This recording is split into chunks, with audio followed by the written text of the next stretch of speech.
Senador Jorge Viana, senador Telmário Mota, senadora Vanessa Graciotin.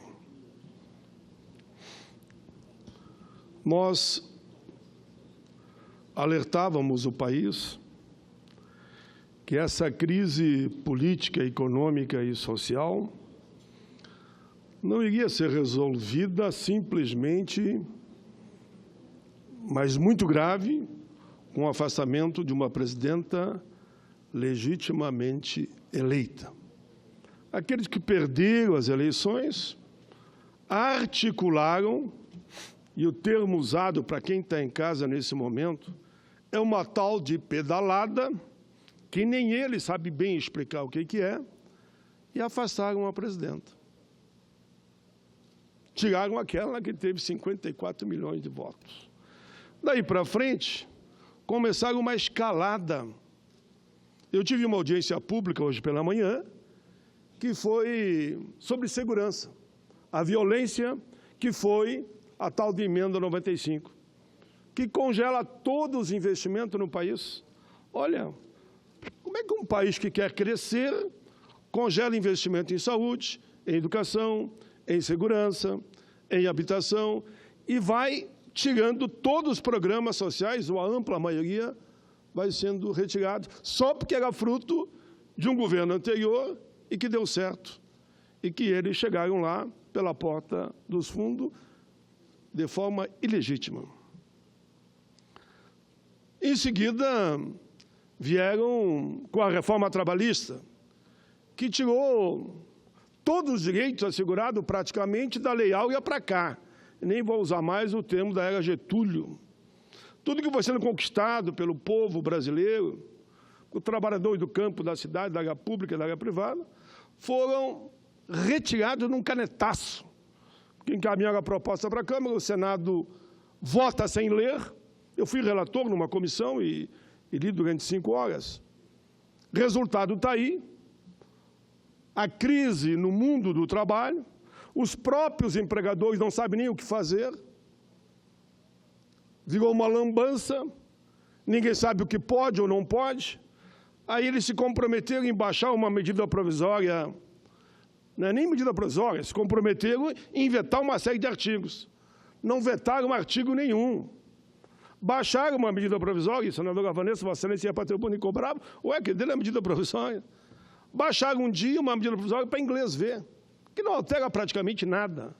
Atenuava alguma coisinha, mas nem essa medida provisória eles deixaram instalar, porque não foi instalado, não se sabe quem é o presidente, não se sabe quem é o relator. Não, eu faço parte... Estão deliberadamente esperando o prazo para que ela possa cair. O Rodrigo Maia já disse que acabou. Se não chegasse até o dia 13, ele não tem compromisso nenhum mais. E, de fato, você tem razão, embora... Agora, medida deliberada, para que deixar tudo como está. Não bastasse isso, nem vou falar aqui de mulher grávida trabalhar em área insalubre, enfim, amamentar em área insalubre, trabalho intermitente, não vale mais a lei para o trabalhador, só vale a livre negociação, mas depois vieram em seguida com a tal de reforma da Previdência, para entregar para o sistema financeiro, porque iam privatizar a Previdência, como todo mundo sabia, com aquela forma de 49 anos para se aposentar, se a média de emprego do brasileiro é 9 meses, em 12, as pessoas se aposentar depois dos 80 anos. Houve uma reação da população, recuaram, quando perceberam que não tinham voto devido à pressão, vão intervir no Rio de Janeiro. Hoje, na audiência pública, estavam ali delegações do Rio de Janeiro. Perguntado o que melhorou com a intervenção, eles disseram nada. E quando terminar, nada. E estava ali a população na audiência que eu presidi hoje pela manhã. Não bastasse tudo isso, entrou naquilo que eu me preocupei aí, vou colocar no papel, senadores e senadoras, entrou a ideia, como disse hoje um jornalista famoso português, diz ele, no Brasil, houve um impeachment da presidenta Dilma e um impeachment preventivo. O termo não é meu, é dele. Um impeachment preventivo porque o presidente Lula, e todo o Brasil sabe, o ex-presidente Lula estava em primeiro lugar em todas as pesquisas. Todas. Todas. E eles já sabem que é isso mesmo. Infelizmente, e aqui eu entro na questão técnica e jurídica também, a Justiça, pelos seus intelectores no caso, não respeitou os prazos legais do processo em relação ao presidente Lula, ao ex-presidente Lula. Creio eu que faltou ali serenidade, prudência, bom senso, que manda numa situação como essa, considerando ainda o gravíssimo momento que atravessa o país. A nossa jovem e querida democracia vai se fragilizando cada vez mais. Faço uma pergunta a todos que estão nos assistindo e ao plenário. E a todos os brasileiros que nos acompanham nesse momento. A quem interessa fragilizar a nossa jovem democracia? Foi tão difícil chegar aqui. Eu digo porque eu sou de 50. Eu tinha 14 anos quando deu o golpe militar. Participei de toda aquela caminhada das eleições diretas, do sofrimento das pessoas. Fui constituinte. Vi o afastamento aqui, depois de senadores, de parlamentares, por motivos considerados graves. Vamos retomar essa situação. Sabemos que a defesa poderia opor novos embargos de declaração, conhecido como embargo dos embargos. Ou seja, tudo legalmente. Eu quero falar no campo aqui da legalidade. Me lembro da época, João Goulart e Brizola, que defendiam tanto a legalidade. Pelo prazo legal, a apresentação dos novos embargos poderia ocorrer até amanhã. Os embargos, o processo, os recursos poderiam ser encaminhados até amanhã. E vejam, vamos além. O próprio presidente do Tribunal Regional Federal, lá do meu Rio Grande, Porto Alegre, desembargador Carlos Eduardo Tropson Flores, em entrevista, afirmou que o TRF4 levaria cerca de 30 dias para apreciar os embargos. A partir do dia 10, 30 dias. Aí diz ele, só em meados de maio, o juiz seria comunicado para determinar o que fosse o cumprimento da sentença. Portanto, isso me leva a crer que esta medida foi seletiva. Eu não vou usar o termo justiça aqui, porque não cabe, foi uma injustiça. Não vou usar o termo justiça como está aqui. Foi uma injustiça, foi um ato fora da lei, foi seletiva. Já na quarta, dia 11, conforme noticiado amplamente pela imprensa, o ministro do Supremo Tribunal Federal, Marco Aurélio Mello, relator das ações declaratórias, as chamadas ADC, para ver se é condicional ou não, que tratam da possibilidade do cumprimento de pena após condenação em segunda instância em liberdade, ou não, olha bem o que eu estou dizendo, liberdade ou não. Ele vai provocar o julgamento pelo plenário do Supremo. Por que não esperar essa decisão? Ou seja, o Supremo Tribunal Federal poderá rever a decisão de 2016 que autoriza a prisão para cumprimento da pena após a condenação em segunda instância, e aqui eu emendo, ou não. E lembrei outro dia de inúmeros casos que o Supremo já mudou de opinião em relação a uma decisão tomada no passado.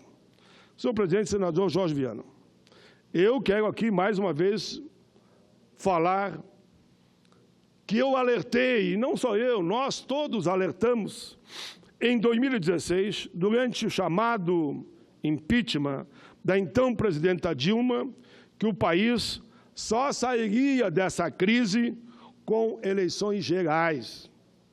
Lembro que o site do Senado Federal, através de consulta pública, revelou, eleições gerais em todos os níveis, que 85% das pessoas responderam positivamente, ou seja, queriam votar no presidente da República e no novo Congresso, deputados estaduais, federais, governadores e senadores. Propomos também, à época, em 2017, infelizmente não foi acatado, que fosse realizada uma Assembleia Revisional com o objetivo de reformar o sistema político, eleitoral e partidário brasileiro. Eu não tenho a menor dúvida de que o país está paralisado em todos os sentidos, com fortes ares de fragmentação.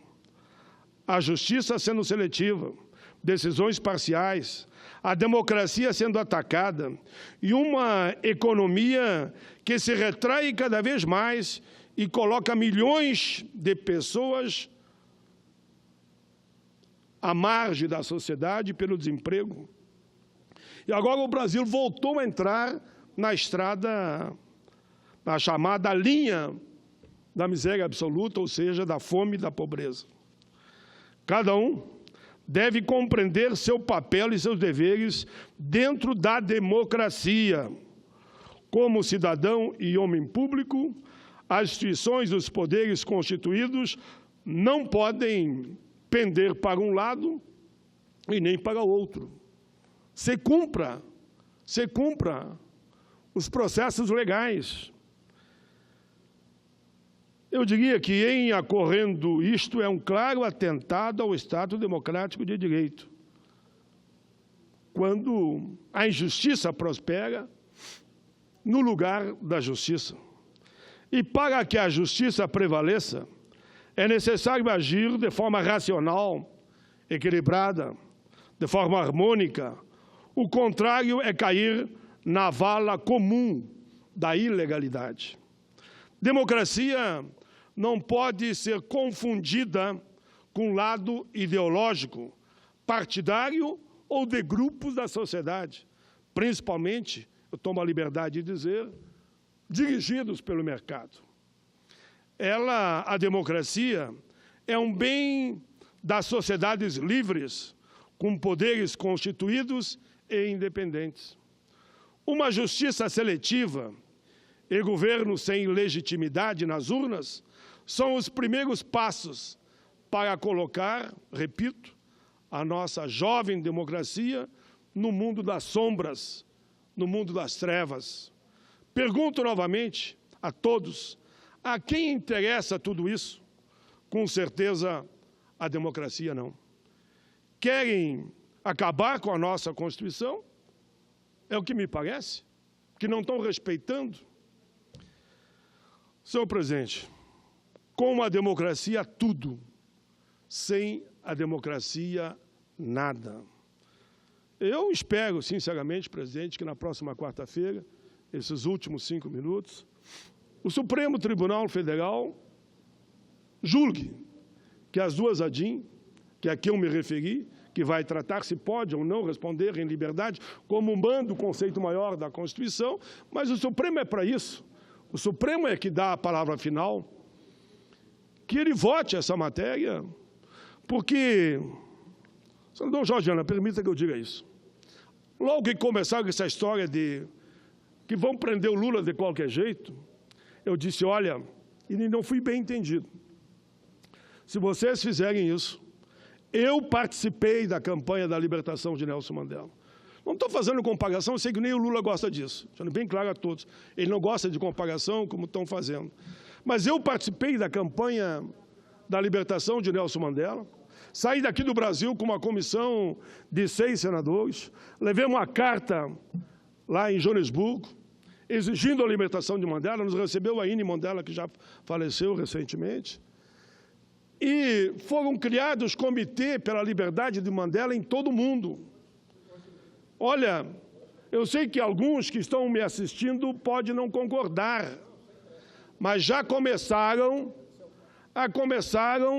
a ser formados comitês, eu diria quase que nos 5 continentes, pela liberdade do presidente.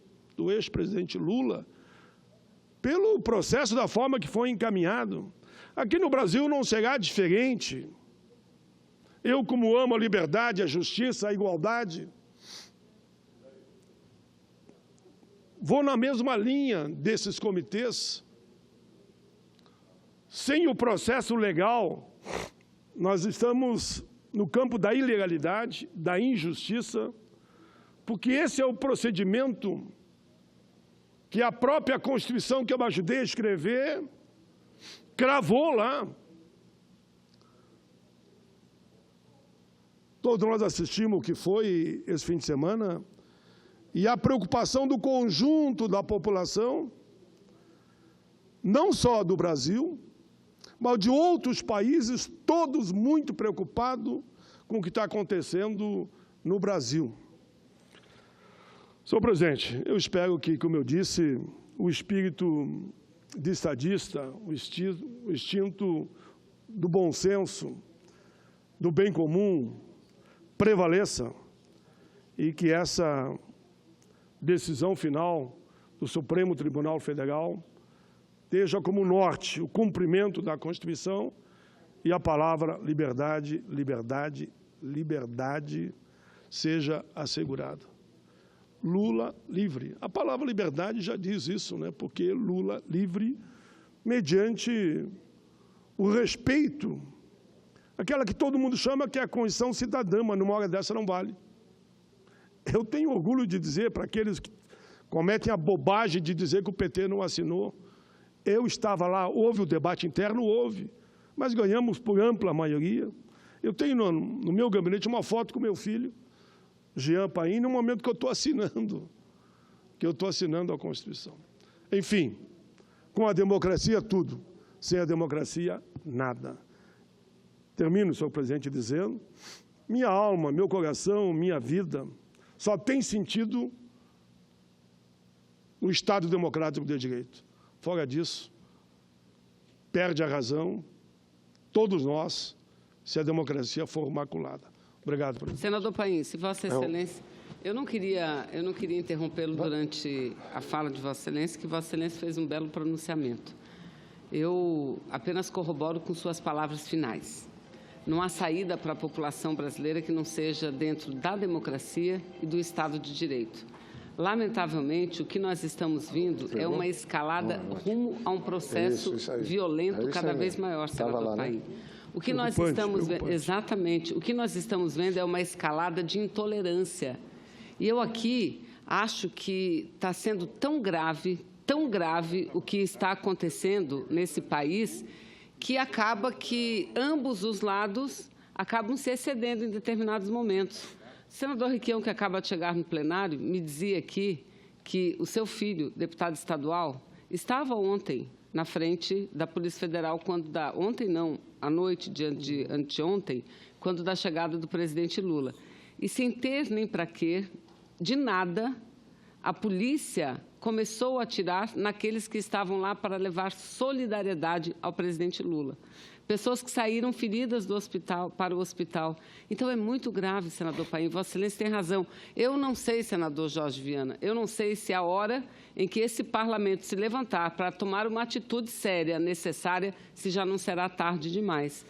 Semana passada, nós nos revezamos ao microfone para falar da manifestação de um general do Exército Brasileiro, que, pelo conteúdo, não tinha grandes coisas, mas pelo momento e pela forma como foi publicada, a leitura da grande maioria da nação brasileira, inclusive dos meios de comunicação, que aquilo era nada mais, nada menos do que uma pressão sobre o Poder Judiciário, que naquele mesmo dia faria um julgamento importante em relação ao pedido do habeas corpus do presidente Lula. E Vossa Excelência, quando diz disso, lembra também o que vem acontecendo com os trabalhadores. Essa perda de direitos, essa retirada. Enquanto a política está da forma como está, eles correm, seja no Poder Executivo, seja aqui, para aprovarem barbaridades contra o Brasil e contra o povo brasileiro. Está correndo a todo vapor a medida provisória que privatiza a Telebrás, que privatiza a Eletrobras. Que o pedido de CPI está aqui no plenário, mas não é nem encaminhado. lido, não é nem lido. Pedido de CPI do senador, puxado pelo senador Hélio José, e nem lido é. Então, senador Paim, eu cumprimento Vossa Excelência e penso que nós precisamos tomar alguma providência, senador Jorge Viana. Acho que nós precisamos reunir, pedir ao presidente do Congresso Nacional que convoque uma reunião de líderes, ou, se for o caso, uma reunião de todos os senadores e senadoras na sua sala para a gente discutir a política. Está muito difícil o momento em que nós vivemos. Eu temo pela radicalização ainda maior. Então, parabéns pelo pronunciamento. Eu que digo parabéns a Vossa Excelência pelo equilíbrio, a tranquilidade da sua fala na linha daquilo que está faltando no país. E eu sei que a vossa linha também, senador Jorge Viana, que é de postura de estadista, para construirmos uma solução. Eu não sei, não existe um tal de conselho de ex-presidentes, não existe um tal de conselho da República, não existe um presidente de cada um dos poderes. Não é a hora, num momento como esse, em que podemos ter um retrocesso enorme no país, enorme, a gente não caminhar para uma construção na linha de fazer o bem sem olhar a quem. Obrigado, presidente.